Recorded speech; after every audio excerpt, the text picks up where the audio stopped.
ஆண்டவரும் உலக இரட்சகருமாகிய இயேசு கிறிஸ்துவின் இனிய நாமத்தில் யாவருக்கும் என் அன்பின் வாழ்த்துக்கள்.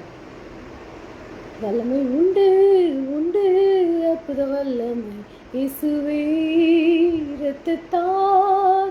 வல்லமை உண்டு உண்டு அற்புத வல்லமை ஆட்டுக்குட்டியின் இரத்தத்தினால். There is power when you're walking in the blood of the Lamb. There is power when you're walking in the precious blood of the Lamb. இயேசு கிறிஸ்துவின் இரத்தம் சகல பாவங்களையும் நீக்கி நம்மை சுத்திகரிக்கும். 1 யோவான் 1:8. உலகத்தில் வாழுகிற நாம் உயிர் உள்ளவர்களாக வாழ வேண்டுமானால் சரீரத்தில் இரத்தம் ஓடிக்கொண்டே இருக்க வேண்டும். மாமிசத்தின் உயிர் இரத்தத்தில் இருக்கிறது. வெளிப்படுத்துதல் 17:11 என்று நாம் பார்க்கிறோம். ஒருவரது உடலில் இரத்த ஓட்டம் நின்றுவிட்டால் அவன் மரித்தவன் எனப்படுவான். நம்முடைய ஆவிக்குரிய வாழ்க்கை உயிர் உள்ளதாக காணப்பட வேண்டும் என்று நமது அருமை இரட்சகராக இயேசு கிறிஸ்து தன்னுடைய விலையேற பெற்ற இரத்தத்தை சிந்தி நம்மை மீட்டு கொண்டார். அந்த இரத்தத்தினாலே நம்முடைய பாவங்கள் கழுவப்பட்டு ஆவிக்குரிய வாழ்வில் உயிர் பெற்று காணப்படுகிறோம். ஆவிக்குரிய வாழ்வில் மரித்தவன் கிறிஸ்து இயேசுவின் இரத்தத்தால் கழுவப்பட்டால் மட்டுமே மீட்கப்பட்டு ஆவிக்குரிய வாழ்வில் உயிரோடு காணப்படும். இரத்தம் சிந்துதல் இல்லாமல் பாவ மன்னிப்பு இல்லை. எபிரேயர் 9:22. முன்னே தூரமாயிருந்த நாம் இப்பொழுது கிறிஸ்து இயேசுவுக்குள் கிறிஸ்துவின் இரத்தத்தினாலே தேவனுக்கு சமீபமாய் இருக்கிறோம். இரத்தம் தேவைப்படுகிறவர்கள் இரத்த வங்கிகளில் இருந்து தங்களுக்குரிய இரத்தத்தை பெற்று உயிரை பெற்றுக் கொள்ளுகிறார்கள். ஆனால் பாவத்தில் மரித்தவர்கள் இயேசு கிறிஸ்துவின் இரத்தத்தால் கழுவப்பட்டு ஆவிக்குரிய வாழ்வில் உயிர் பெற்று வாழ்கிறார்கள்.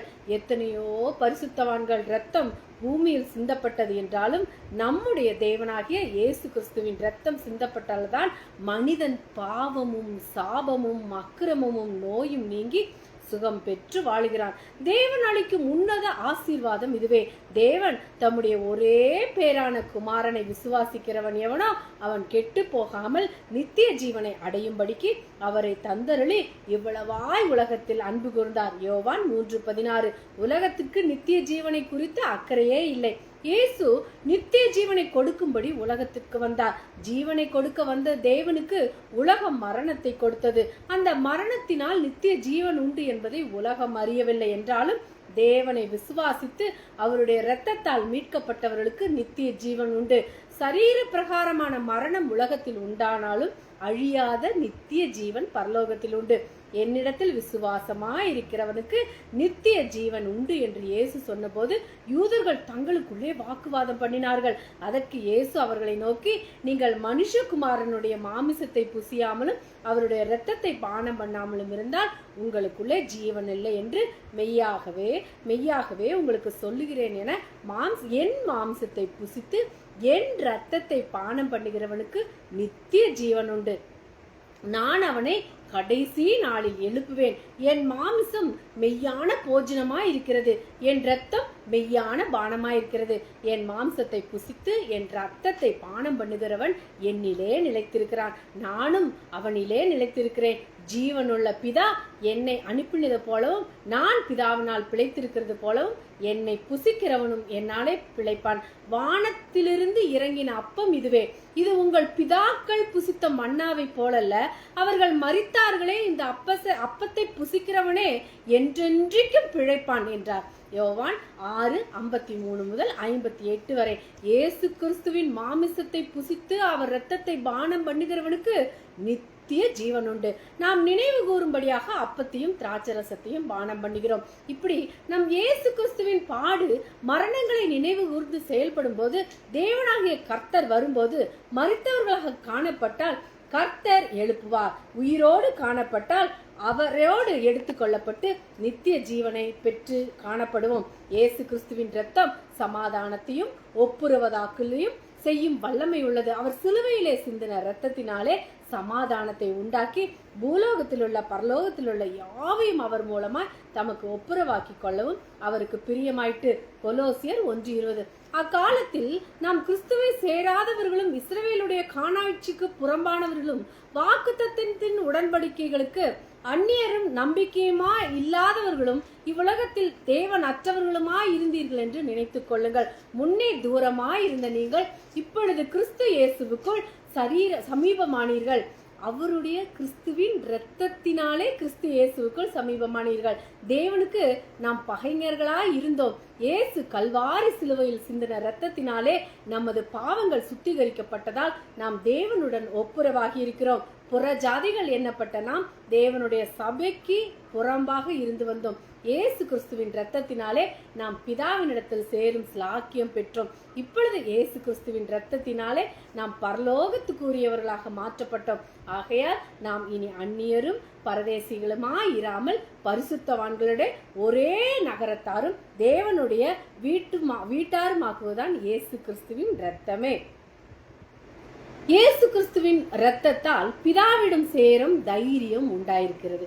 ஆகையால் சகோதரரே, நாம் பரிசுத்த ஸ்தலத்தில் பிரவேசிப்பதற்கு இயேசுவானவர் தமது மாம்சமாகிய திரையின் வழியாய் புதிதும் ஜீவனுமான மார்க்கத்தை நமக்கு உண்டு பண்ணினபடியால் அந்த மார்க்கத்தின் வழியாய் பிரவேசிப்பதற்கு அவருடைய இரத்தத்தினாலே நமக்கு தைரியம் உண்டாகிறது.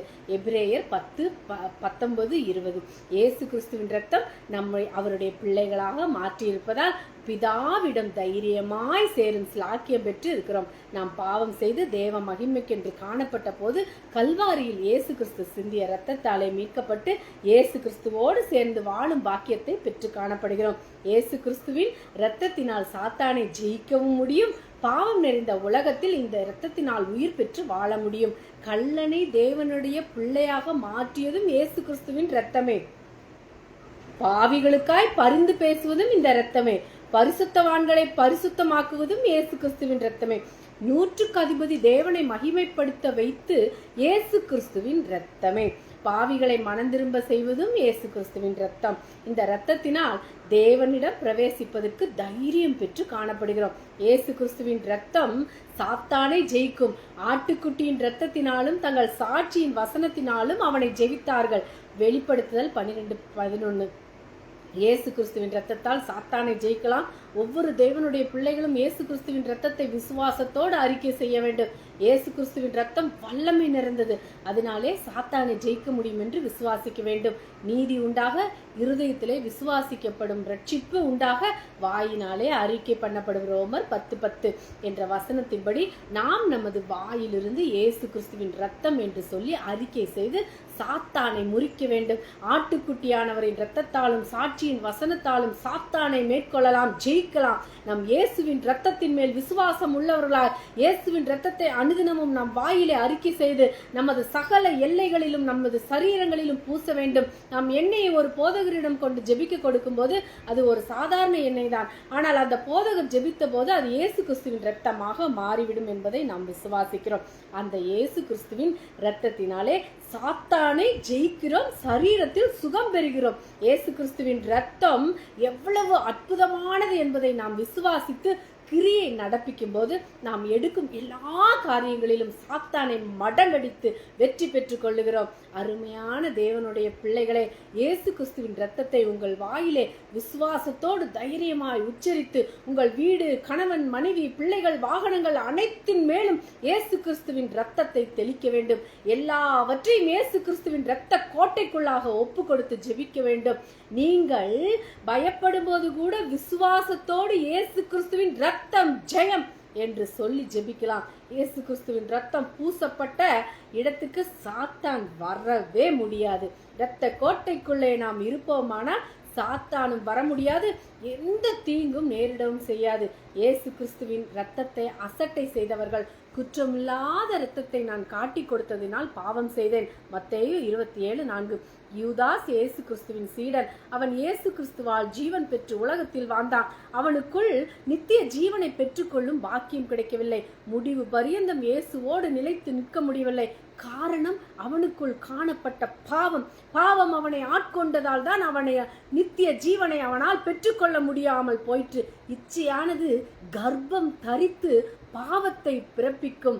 பாவம் மரணத்தை உண்டாக்கும் என்பதை அறிந்து காணப்பட்டாலும் அவனால் இச்சையை அடக்கி ஆள முடியவில்லை. குற்றமில்லாத மாசற்ற தேவ ஆட்டுக்குட்டியாக இயேசு கிறிஸ்துவை துணிகரமாக 30 வெள்ளிக்காசுக்காக ஆசைப்பட்டு காட்டி கொடுத்து விட்டான்.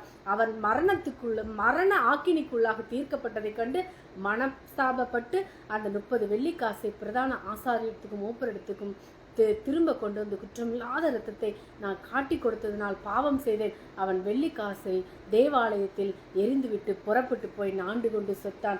அருமையான தேவனுடைய பிள்ளைகளை, தேவனுக்காக நாம் வாழும்போது, வைராக்கியமாக நிற்கும் போது இயேசு கிறிஸ்துவின் ரத்தம் ஜெயம் என்பதை விசுவாசித்து நடப்போமானால் தேவன் நம்முடைய ஆசீர்வாதங்களை நிறைவாய் பெற்றுக்கொள்ளும்படி செய்வார். நீங்கள் ஆசீர்வதிக்கப்பட்டவர்கள். ஆமேன். அல்லேலூயா. ரத்தம் ஜெயம். இயேசுவின் ரத்தம் ஜெயம். ஆமென். Price God.